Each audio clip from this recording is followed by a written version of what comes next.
आप सभी को नमस्कार। ज्ञान के आराध्य माँ भगवती के चरणों में वंदन कर आज की कक्षा आरंभ करते हैं। मैं डॉक्टर अनीता खुराना, सह आचार्य संस्कृत, सम्राट पृथ्वीराज चौहान राजकीय महाविद्यालय अजमेर से। हम अध्ययन कर रहे थे बीए द्वितीय वर्ष के द्वितीय प्रश्न पत्र के भक्त्यर्थ प्रकरण का, जिसे हम कारक प्रकरण भी कह सकते हैं। हमने अब तक प्रथमा, द्वितीया, तृतीया विभक्ति का अध्ययन कर लिया है। आज हम चतुर्थी विभक्ति का अध्ययन करेंगे। कर्मणा यम अभिप्रैति ससंप्रदानम। दान के कर्म के द्वारा कर्ता जिसे संतुष्ट करना चाहता है उस व्यक्ति या वस्तु की संप्रदान कारक संज्ञा होती है। कौन से कर्म के द्वारा? दान के कर्म के द्वारा जिसे संतुष्ट किया जा रहा है, कर्ता जिसे संतुष्ट करना चाहता है उस व्यक्ति या वस्तु की संप्रदान कारक संज्ञा होती है। उदाहरण देखिए, विप्राय गाम ददाति। यहाँ देने की क्रिया हो रही है। किसको दिया जा रहा है? क्या दिया जा रहा है? गाय दी जा रही है। और किसको दी जा रही है? ब्राह्मण को। विप्राय, इसलिए विप्र की संप्रदान कारक संज्ञा, और जिसकी संप्रदान कारक संज्ञा होती है चतुर्थी संप्रदाने से उसमें चतुर्थी विभक्ति का प्रयोग होता है। विप्राय गाम ददाति, ब्राह्मण के लिए गाय दान दी जा रही है, ब्राह्मण के लिए गाय देता है। अगला सूत्र है क्रियया यम अभिप्रैति स्वपि संप्रदानम। किसी विशेष क्रिया के द्वारा जो अभिप्रेत हो वह भी संप्रदान संज्ञक होता है। किसी विशेष क्रिया के द्वारा जो अभिप्रेत हो, अभिष्ट हो, वह भी संप्रदान संज्ञक होता है। और जिसकी संप्रदान संज्ञा होती है चतुर्थी संप्रदाने से उसमें चतुर्थी विभक्ति का प्रयोग। उदाहरण देखिए, सा पत्ति शेते। यहाँ शयन की क्रिया हो रही है, जिसका अभिप्रेत कौन है? पति, इसलिए यहाँ पति संप्रदान कारक संज्ञक हुआ। और जिसकी संप्रदान संज्ञा होती है उसमें चतुर्थी विभक्ति का प्रयोग। सा पत्ति शेते, वह पति के लिए सोती है।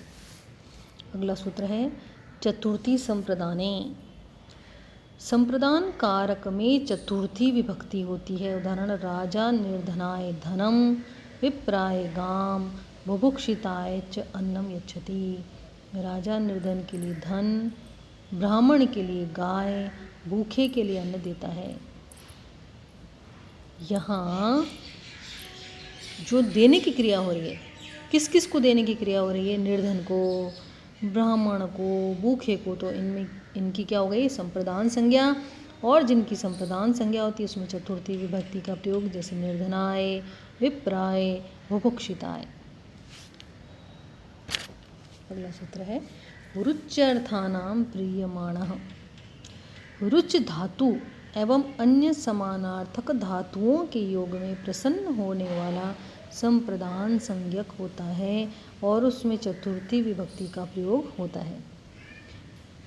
रुच धातु या उसकी समानार्थक धातुओं के योग में जिसे प्रसन्न किया जा रहा है, जो प्रसन्न हो रहा है, उसकी क्या हो गई? संप्रदान संज्ञा।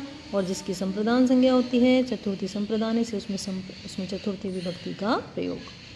उदाहरण है विष्णवे भक्ति रोचते। रुच धातु पसंद हो रहा है, पसंद आ रहा है। क्या पसंद आ रहा है? भक्ति पसंद आ रही है। किसको पसंद आ रही है? विष्णु को। इसलिए यहाँ विष्णु की क्या हो गई? संप्रदान संज्ञा। और जिसकी संप्रदान संज्ञा होती है उसमें चतुर्थी विभक्ति का प्रयोग। एक और उदाहरण है सज्जनाय परनिंदा न स्वदते। सज्जनों को परनिंदा अच्छी नहीं लगती है। किसको अच्छी नहीं लगती है? सज्जन को। इसलिए सज्जन की क्या हो गई? संप्रदान संज्ञा। और संप्रदान संज्ञा होने से चतुर्थी विभक्ति का प्रयोग। अगला सूत्र है धारे रुत्तमर्णः। णिजंत ध्री धातु कर्ज लेना या उधार लेना के योग में उत्तमण कर्ज देने वाला महाजन की संप्रदान संज्ञा होती है और उसमें चतुर्थी विभक्ति का प्रयोग होता है। उदाहरण है निर्धनः गोविंदः धनिकाय शतम धारयति।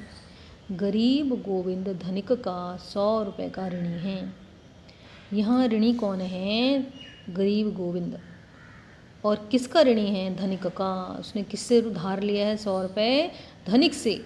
इसलिए गोविंद, इसलिए जो उत्तमर्ण है, कर्ज देने वाला है, धनिक, उसकी क्या हो गई संप्रदान संज्ञा, और जिसकी संप्रदान संज्ञा होती है उसमें चतुर्थी विभक्ति का प्रयोग धनिकाय।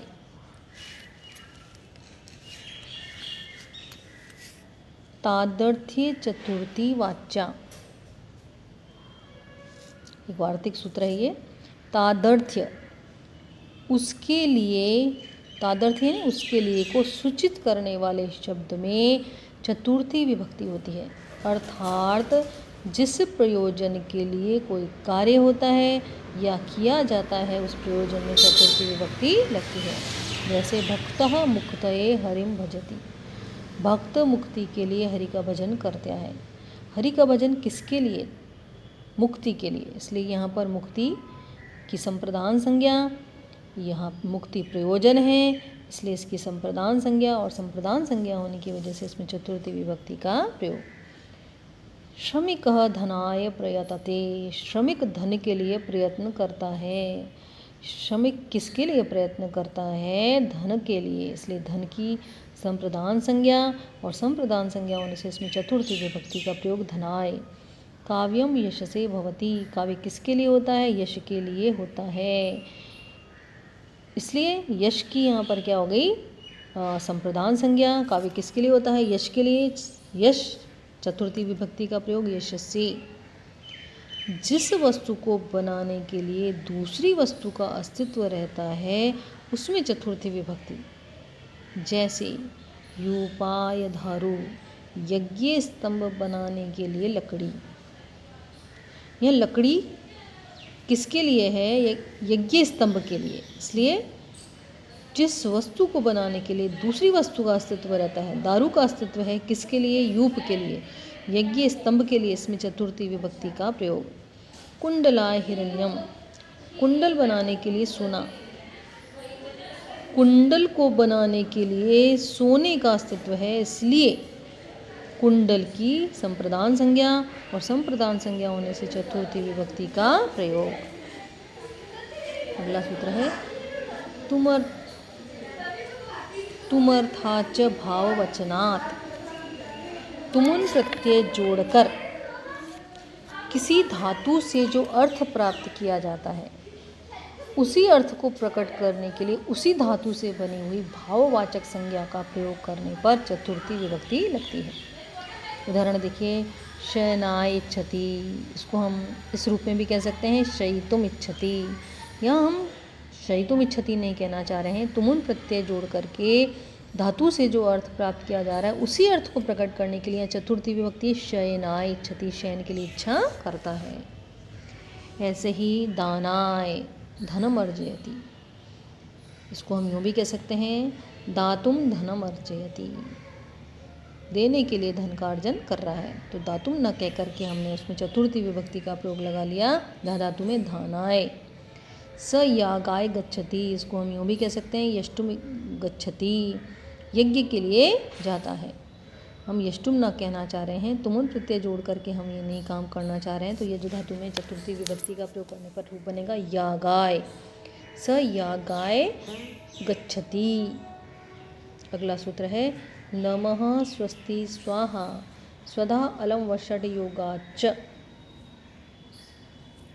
नमः स्वस्ति स्वाहा स्वधा अलम तथा वषट शब्दों के योग में संबद्ध शब्द में चतुर्थी विभक्ति होती है। इन शब्दों के योग में कौन सी विभक्ति का प्रयोग होता है? चतुर्थी विभक्ति। नमः स्वस्ति स्वाहा स्वधा अलम तथा वषट। उदाहरण देखिए, शिवाय नमः, नमः के योग में शिव में चतुर्थी विभक्ति का प्रयोग। राज्ञे स्वस्ति, राजा का कल्याण हो, स्वस्ति के योग में राजा में चतुर्थी विभक्ति का प्रयोग राज्ञे। अग्नये स्वाहा, अग्नि को हवि पदार्थ दिए जा रहे हैं तो अग्नि को तृप्त किया जा रहा है, स्वाहा के योग में अग्नि में चतुर्थी विभक्ति का प्रयोग अग्नये। पितृभ्य स्वधा, पितरों को हवि समर्पित की जा रही है तो उसके लिए क्या प्रयोग करेंगे हम? पितृभ्य, चतुर्थी विभक्ति का प्रयोग स्वधा के योग में। इंद्राय वषट, हवि किसको दी जा रही है? इंद्र को, इसलिए इंद्र को तृप्त किया जा रहा है, इंद्राय वषट। दैत्येभ्यो हरिः अलम, यहाँ जो अलम शब्द है वह समर्थ अर्थ में है। निषेध अर्थ में नहीं है। पर्याप्त अर्थ में, समर्थ अर्थ में अगर अलम शब्द का प्रयोग होता है तो उसमें चतुर्थी विभक्ति होती है। इसका उदाहरण है दैत्येभ्यो हरि अलम। जो विष्णु हैं, दैत्येभ्य दैत्यों के लिए विष्णु पर्याप्त हैं। दैत्यों के लिए कौन पर्याप्त हैं? विष्णु। इसलिए यहाँ पर चतुर्थी विभक्ति का प्रयोग दैत्येभ्य दैत्यों के लिए, हरि अलम प्रभु समर्थः शक्तः वा। आज के लिए इतना ही। कल हम पुनः कक्षा को नियमित करेंगे। तब तक के लिए नमस्कार।